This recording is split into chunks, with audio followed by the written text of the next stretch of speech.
You just mentioned credentials a second ago. You also referred to yourself earlier as one of the world's best finessers at getting into access into games. And you told me a little bit about the Chipotle Nationals and how you did that. But for people who want to get access to sporting events, which it cannot be understated, it's not easy at times.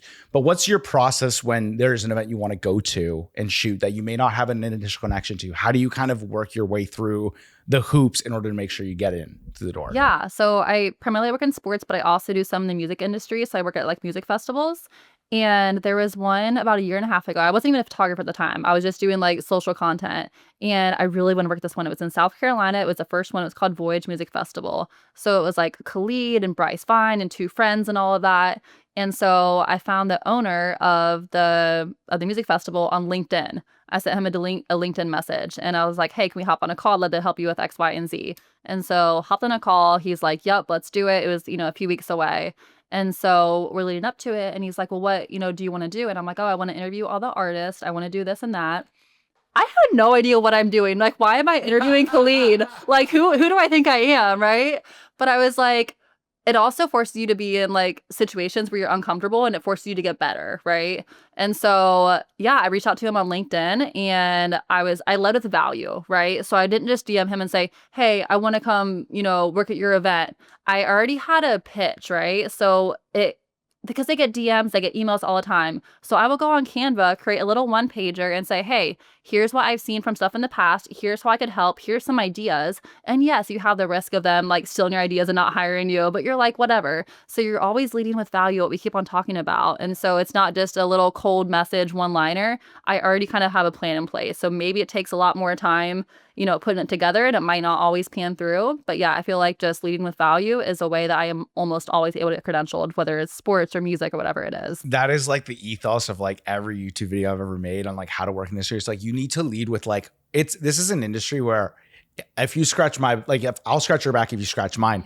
And for me, like I can't credential people. Like I work with the NHL and I can't credential. But the amount of like messages I'll get that'll be like, hey, can I get a credential? Like even if I had the power in me to give you a media pass, why am I doing it? Like just because you want one, or is it because like if there's a difference when I see the message come through that says, hey, I want to offer you this, this, and this. All I need is access. The thing I want to touch on there though is a lot of the times you end up doing this for free, which we talked about. You can say yes. Where do you balance saying yes for free and then also saying yes, but I need money? And I know when you reach out, I like to say typically when I'm reaching out to an organization or a team, I'm probably not expecting to get paid. But where do you start to pitch the balance of like saying yes to everything for access, but then also being like, hey, like my work costs money, I have value? Where do you kind of bridge the gap?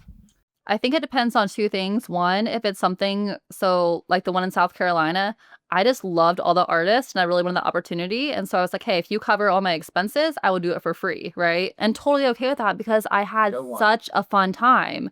And then there's other things where I'm like, I will do it for free because I know where it can lead to, right? So I'm like, hey, it might not pan through today, but in 6 months from now, they're going to remember that I did this for free. I shot this, or I was able to meet somebody through it. So I think it's one of those things that once you build more confidence in your value, you're okay with charging more, So I work at a music festival in Ohio. This will be my 3rd year doing it. And I was like, do I do it this year? I have so much going on. And I'm like, I love it. It's so much fun. But I'm also making substantial money doing it now because it's my 3rd year and I've proved my value, where when I asked for a raise, he didn't hesitate to give it to me because I laid out, I said, hey, I've done X, Y, and Z. Here's the stats, So again, leading with value. And then, but this is now value backed by results. Exactly. And that's where you have the leverage is like, okay, like I've done this now for many years, but now you see the results. Let's talk shop here. Exactly. Yep. So a lot of it, when you're beginning, taking photos, it's building that portfolio and you have to do things for free. I did so much stuff for free last year and my car has 1 billion miles on it. I'm surprised it hasn't broken down. You drove it to Toronto. I from really drove to Toronto. Yeah. And so, yeah, you have to take some L's sometimes, and then I worked for Victory Insoles this past weekend at Chipotle Nationals, and I saw that they were a sponsor for the event. And so I sent about 20 emails. Finally, somebody replied, and 20 emails is crazy. Like through like LinkedIn and stuff, just trying to find the right person. No, I'm like literally commenting on their TikTok videos, like, hey, please email me. Wow. And so someone replied on a Monday. I was on a Zoom call on Tuesday, working for him on Wednesday. That is relentless. Like that is, but like you want it that bad. And I see that.